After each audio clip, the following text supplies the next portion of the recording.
Surat crime બ્રાન્ચના નાસ્તા ફરતા સ્કોડની ટીમને મળેલી ચોક્કસ બાતમીના આધારે કુખ્યાત સાયબર ગુનેગારને અમરોલી વિસ્તારમાંથી ઝડપી લેવામાં આવ્યો છે।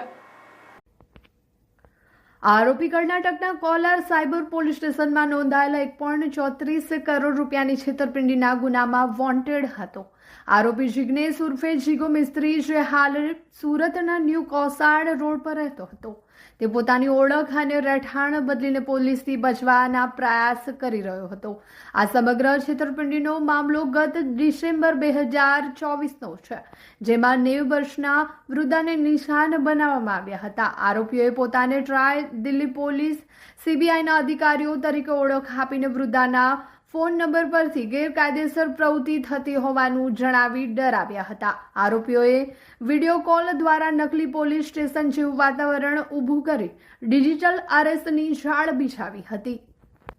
છેતરપિંડી કરનારાઓએ વૃદ્ધા પર તેમના ઓળખપત્રનો ઉપયોગ કરીને મની લોન્ડરિંગ અને ડ્રગ ટ્રાફિકિંગ જેવી ગંભીર પ્રવૃત્તિઓ થઈ હોવાનો ખોટો આરોપ મૂક્યો હતો।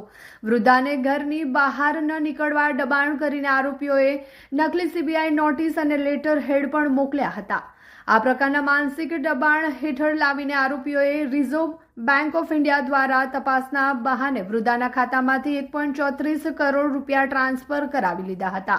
આરોપી જિગ્નેશ વઘાડિયાના પકડાયા બાદ સુરત ક્રાઇમ બ્રાન્ચે કાયદેસરની કાર્યવાહી પૂર્ણ કરીને તેનો કબજો કર્ણાટક પોલીસને સોંપવાની તજવીજ હાથ ધરી છે।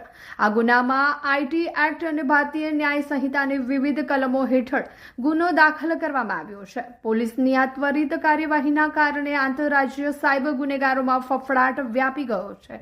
આવી ઘટનાઓ સામે સાવચેતી રાખવી અનિવાર્ય છે।